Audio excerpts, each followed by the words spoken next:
So many insanely cool characters. I almost don't know where to start.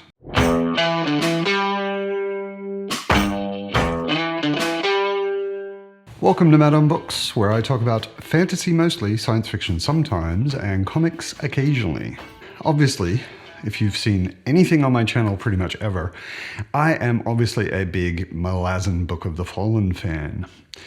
I'm currently doing the Malaz Everything read, where I'm reading all of the Malazan books, which is 28 books at the moment and growing. That's going to take me into 2024, maybe 2025, we'll see. But I am looking forward to, and I've been looking forward for a while, to doing some videos where I actually don't just review the books, but I talk about some of the things going on in the books. So I started doing a traditional ranking, 1 to 10. This is the best character, and this is the less best character. And that didn't really make sense to me because they're all pretty amazing in their own way. And there are so many characters that I could say is the best for a certain reason. So I'm doing this list much more in the way that the Oscars are given out. So I've got categories, and in each category, who's the most that category. First, important to say up front, this is spoilery, but it's only spoilery for the first 3 books. These ones, Gardens of the Moon, Dead House Gates, and Memories of Ice. Yeah, those 3 books, if you haven't read those, be prepared for spoilers, and whether you watch or not is up to you. So I'll only be talking about characters that appear in the first 3 books. And these awards only relate to the first 3 books. I'll do some more later for larger amounts of the books. So, in the category of most heroic,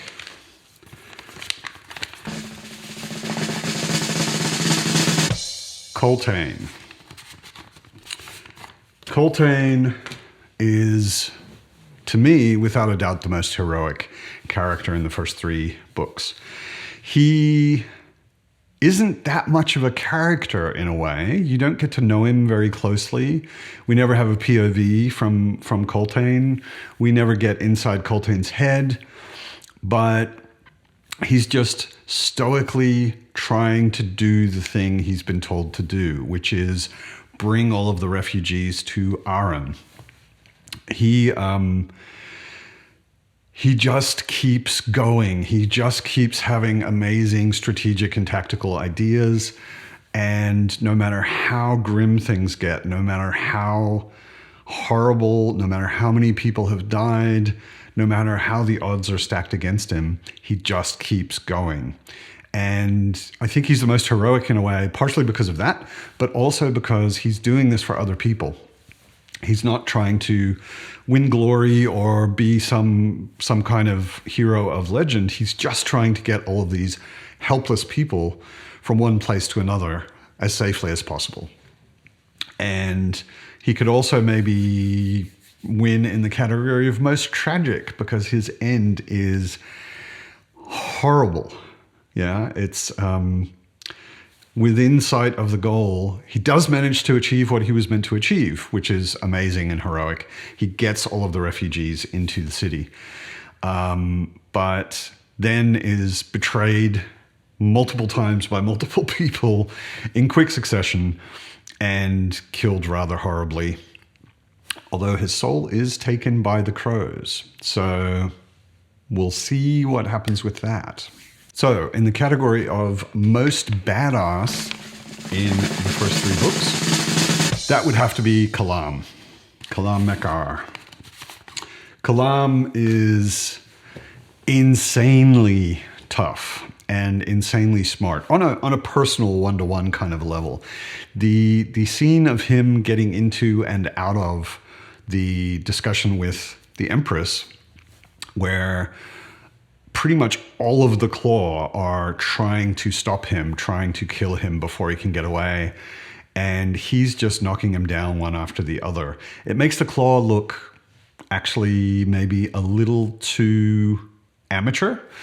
But I personally, I kind of choose to take it the other way, that Kalam is simply such a badass that they can't get him. And he's also a little bit like Coltane. He's just perseverant and does not give up no matter what. And I love watching Kalam just take out claw after claw after claw. The most tragic in the first 3 books goes to... Oh, and actually it's a tie. Maib and Felison.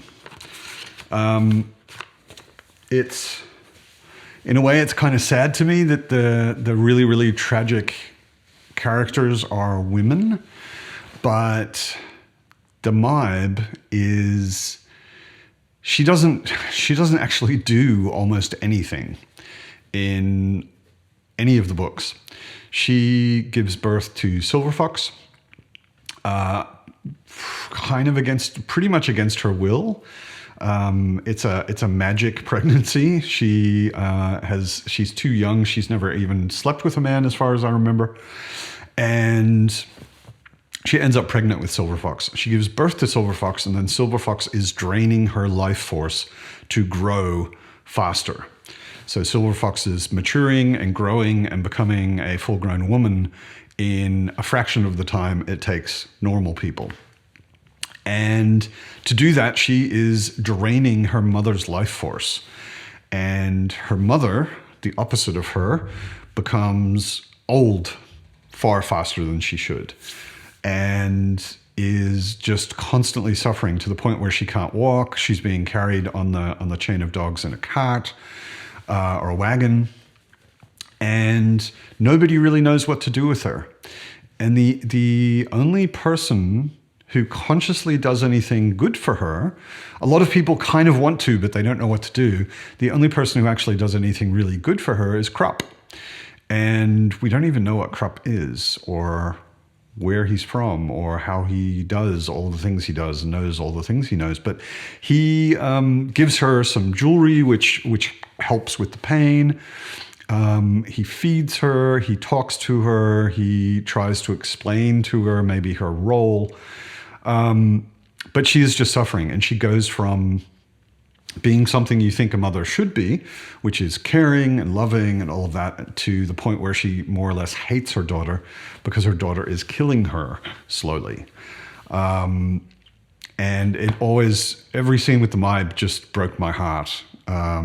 Seeing this motherhood role turned around and seeing her daughter go further and further away from her and give her no comfort whatsoever, and become a very powerful and important figure, but leaving the Maib essentially to die slowly. That was extremely tragic to me. Felison is a controversial character. The first time I read Dead House Gates, I didn't like Felison. I didn't think very hard about what was going on, and I just thought she was extremely annoying. As soon as they escape the mines, she just becomes a really, really bratty kid who is extremely nasty to everybody who is trying to help her. In fact, anybody who comes anywhere near her. However, on the reread, I was much more conscious, maybe because I'd already read it, I was much more conscious of what's happened to her, what kind of trauma she's been through, and how she's suffered, and how she's pretty much lost everything. She's lost her family. Once the blood flies get to her, she's lost her beauty, which was basically the last thing she had left after becoming a drug addict who was raped and sexually used constantly. And I became a lot more sympathetic with her position. Yeah, that she's coming out of all of this, and it doesn't seem like there is anybody she can trust, that anybody that's getting anything anywhere near her probably wants something from her in her mind, and will probably abuse her in some way in her mind. So she's really, really tragic already before she becomes the whirlwind goddess. And then she's just being used again. She becomes this figurehead for the whirlwind, for the army of the apocalypse, and is surrounded by a whole bunch of people who just want to use her, many of whom are not at all necessarily religious. They know that she's not necessarily anything special. She's just being used by the goddess, and they are just intending to use her too. And that becomes clearer and much more tragic even after the third book. But yeah, Felicin and Maib to me are, two women who suffer an amazing amount of trauma for no good reason in a way. They're just being used and discarded in a way. And yeah, really, really broke my heart reading about both of them. So the award for the most stabbable character goes to, no ties here, Malik Rel. The end of the Chain of Dogs, the betrayal is so heartbreaking. Just within sight of their goal, Coltane and his army send the refugees into the city, and then a weak High Fist, Pormqual, who is not only weak, but he's an idiot. He agrees for all of them to surrender, and Malik Rel is on the side of the attacking army with Corbla Dom. Malik Rel is reprehensible. I so wanted someone to stab him in the face. And unfortunately, nobody did. And since I've already read the series, I know that he'll be back doing more reprehensible things. Usually, with most characters, Steven Erikson doesn't give you the luxury of just thinking that someone's bad. Yeah, he doesn't really allow you to sit there and go, okay, this person is just evil. It almost always happens that when you think someone is really good, they do something where you have to think, well, yeah, they're not only good. And on the other side, when someone's really bad, you very often get more insight into them where you end up thinking, yeah, okay, I can kind of understand why they're doing these bad things. With Malik Rel, at least in the first 3 books, we do not get that with him. He just seems to be an asshole.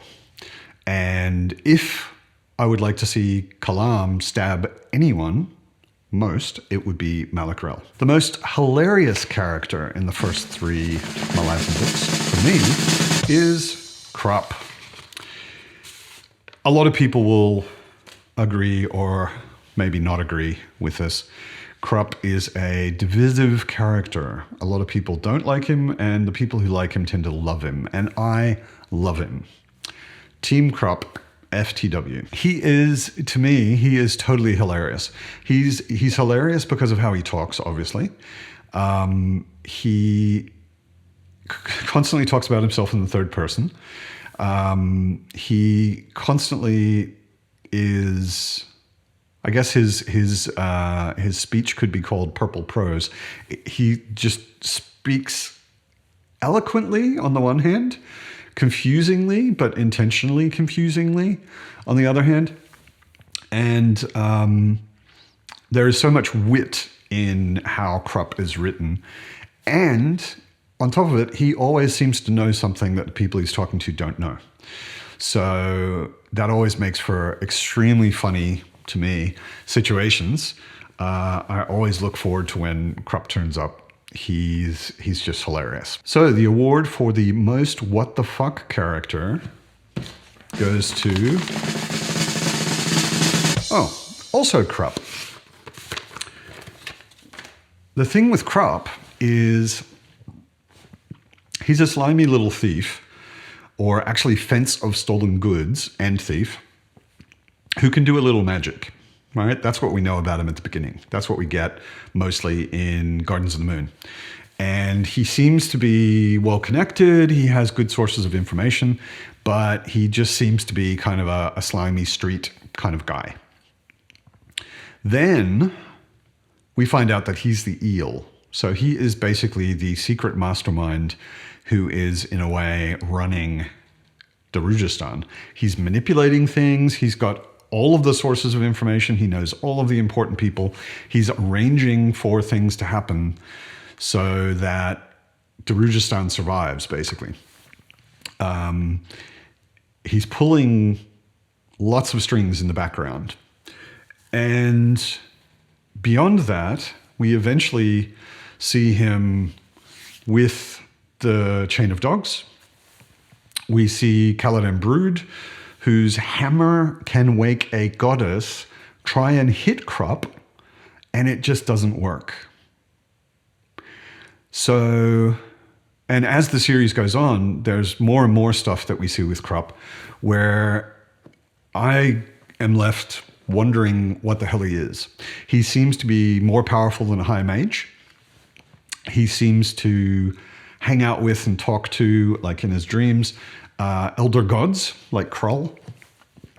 And he's planning and collaborating with Krull. So why would an elder god be hanging around with a fat guy who likes to eat pastries and steal stuff? I don't know what Krupp is. Krupp is maybe the only character where I have no idea what he is. There are a lot of characters. Later in the books, there are some characters who look like normal people and turn out to be gods, and there are characters who turn out to be extremely powerful with magic, although you don't know it at first. And there's all of this sort of stuff going on. But with Krupp, you never really find out. You find out more and more about him. No, actually, that's not true. You don't find more and more out about him. You find out more and more about what he can do. But his background and what he really is remains a big what the fuck question mark throughout the entire series, at least everything that I've read, the Malazan Book of the Fallen. So he is definitely the most what the fuck character. The most buddy love award goes to Ikariam and Mappo. Ikariam and Mappo are such a weird, odd couple. They're two totally different races. One of them is a jagged. Ikariam and Mappo is a Trell. They don't look anything like each other. They're both extremely long-lived. It's unclear in the first 3 books quite how long-lived they are, but there's a lot of hints that they've been around doing this for hundreds, probably thousands of years. And on the surface, Ikariam is this extremely gentle, extremely polite, friendly, but extremely dangerous individual. And Mappo is the same. He's well-spoken. He's quite polite and friendly to people who aren't threatening to them.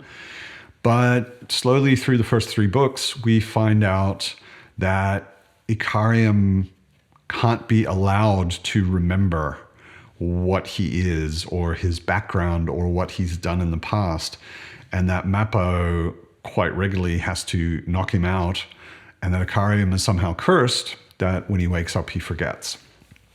And it's hinted at, it is exposed more and more in the later books, but it's hinted at in the earlier books that if Ikariam remembers, then the world, potentially the entire world, will have a serious problem. And Mappo has sworn to make sure that Ikariam doesn't remember. And in spite of that, Mappo has learned to love Ikariam. Yeah, they've become the best and closest of friends. They travel together all the time. And it's such a strange friendship because normally for me, a friendship is based on shared experience. Yeah, if you meet someone brand new and don't really know them that well, you're not really friends yet. For a really deep, long-lasting, strong friendship, you need time. You spend time together, you do things together, you share memories together. And Ikariam's always losing his memory. He remembers Mappo when he wakes up, and he remembers that they're friends. But his experiences that they've shared together kind of disappear for him. And Mappo has been doing this for such a long time. It seems like, in the first 3 books, it seems like because he loves Ikariam so much, that he really wants to take care of him, that he wants to be with him, that he wants to protect him. that all of these things are important to him, apart from the fact that he's meant to make sure Akarim doesn't remember anything. So they're a heartbreaking friendship for me. Every time Mappo has to stop Akarim, knock him out, when he wakes up, when he has to explain to him what's been going on, and you know that he's lying to him, it's just kind of heartbreaking. But you know that Mappo actually loves him, and that Akarim loves Mappo as well. So, buddy love, Akarim and Mappo. The most human award goes to Fiddler. A lot of the characters in the Malazan Book of the Fallen are amazing superhumans in some way.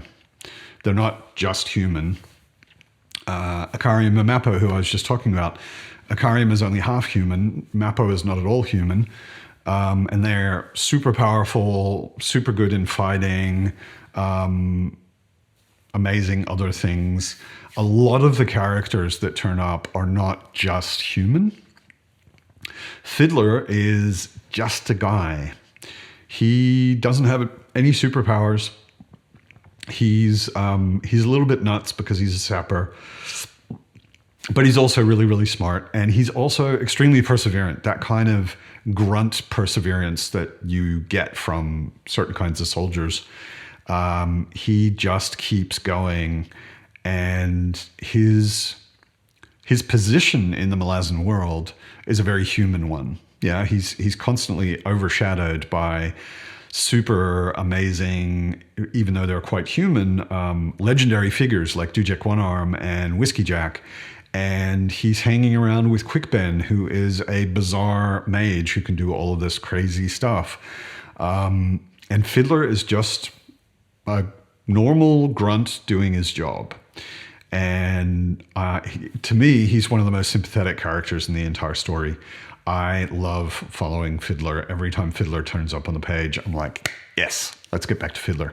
And he's super smart, he's super funny, but he's vulnerable in this world of superhuman, amazing characters. He's quite vulnerable, and he still manages to persevere and survive. So, big Fiddler love. The award for most compassionate goes to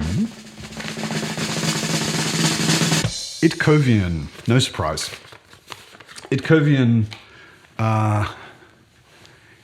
Itkovian takes on all of the pain of the Talana Mas. That is unbelievable. The Talana Mas have been around for thousands of years. They've done thousands, millions of horrible things. They've suffered in great ways. They've given up pretty much everything it means to be human in order to become the Talana Mas. You can't even imagine how much pain that would be. And taking on their pain kills Itkovian. So he sacrifices himself so that they can be free of their pain. He's a controversial character. There's a lot of discussion about he shouldn't have done it. If he hadn't done it, then the siege would have gone completely differently. Then a lot of the bridge burners wouldn't have died, the siege of Kapistan. But that, to me, all of that is kind of missing the point. Itkovian was there to do what he does. That is his job, taking on the pain of others so that they can be free of it. And he could have waited, but that would have been the wrong thing to do. There is always going to be if we just use the Talana Mas for one more battle, then we can let them go. Then we can free them. Then we can let them do what they want to do. Then we could take all of their pain away. That's always going to happen because they are an insanely valuable asset militarily. No commander is ever going to go, you know what, let's let them go now. There's always going to be the next battle where they could be a decisive force. Itkovian saw that their endless amount of pain was only getting more and more, and it had been like that for thousands of years. And there would never be a good time. There would never be a right time. But the right thing to do would be to take it away. So he sacrificed himself to do that, which was a massive sacrifice. There's also a case to be made that Eckovian had kind of lost his purpose, and that was a kind of suicide, that he knew that would kill him, and he wanted to go out doing one good thing. So maybe it was a bit of a suicide thing, so maybe not completely selfless, but it was amazingly compassionate, and it was putting compassion higher than the practical needs of that day, which there can't be anything much more compassionate than that. This one will be no surprise. The most magic motherfucker award goes to Quick Ben. Quick Ben is, first of all, he's extremely clever and tricksy. He always has a plan, and he always has a way to trick somebody who thinks that they've got him. So Shadow Throne almost thinks that he's got him, and Quick Ben gets away. Quick Ben is the shaved knuckle in the hole for Kalam many times, and ongoing throughout the series. Quick Ben turns up at just the right time, sometimes not quite at the right time. But for example, the fight on the roof with Pearl the Demon and the Teist Andy assassin mages, Kalam would have been screwed without Quick Ben. He also, it becomes clear over the first 3 books and more as the series goes on, it becomes clear that he has access to magic in a way that a lot of people don't. Most people, almost all people, don't. He has access to more warrens than he should. And I don't remember exactly where that gets explained, but I think it's after the first 3 books. There is a bit of an explanation of that. And I think in the first book, the first 3 books, I think maybe in Deadhouse Gates, there's a bit of an explanation of that he has more than one soul in him. So he has access to, for each soul, 1 warren. And therefore can do some really insane magic. He is magically probably more powerful and dangerous than most high mages, but he's a bridge burner, so he kind of keeps his head down, doesn't take on that title and those responsibilities, so that he can still function as a free agent in some ways. And pretty much every kind of secret, unclear plan has Quick Ben in the middle of it somewhere. So as far as crazy magic shit goes, magic motherfucker number 1 is Quick Ben. And last but not least, I wanted to make this a list of 10. And none of the categories really fit a character that I would have to include. So I'm including him. The award for most emo goes to Anamander Rake. In a way, he's kind of hilarious because he is a parody of the stereotype of an edgelord. He's really tall. He has long white hair and black skin. He's suffering from ennui constantly. And he has a huge sword which eats people's souls and makes the sound of chains and has smoky chains coming off of it.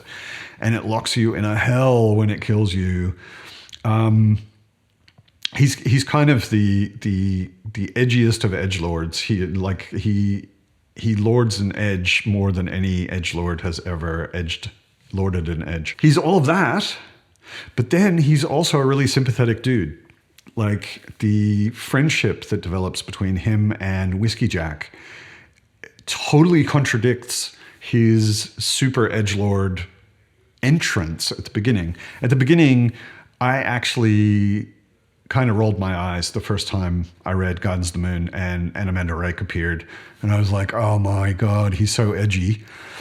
But then as soon as he started talking to actual people in a normal way, and it was the friendship with Whiskey Jack that really did it for me. There's many, many more scenes where he actually seems to be a pretty sympathetic, relaxed kind of dude who happens to be super powerful and edgy. But he's one of the characters I love most because of the way that the way that Erikson is playing with those stereotypes.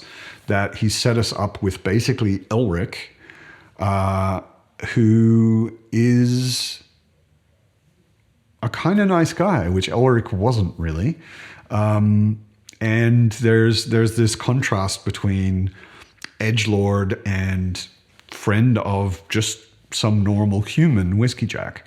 So most emo, although he also contrasts that with, in a way, most sympathetic, or very sympathetic anyway, definitely Anamanda Rake. So this is the internet. And the internet is for two things. It's for kittens and telling people they're wrong. So tell me down in the comments, how wrong am I? What categories did I miss? What characters did I miss? Or what characters did I put in a category where somebody else beats them?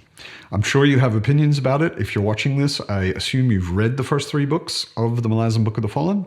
So you're bound to have opinions. I'd really like to hear them down in the comments. And as always, I hope you're well. Keep reading awesome books, and I'll see you next time.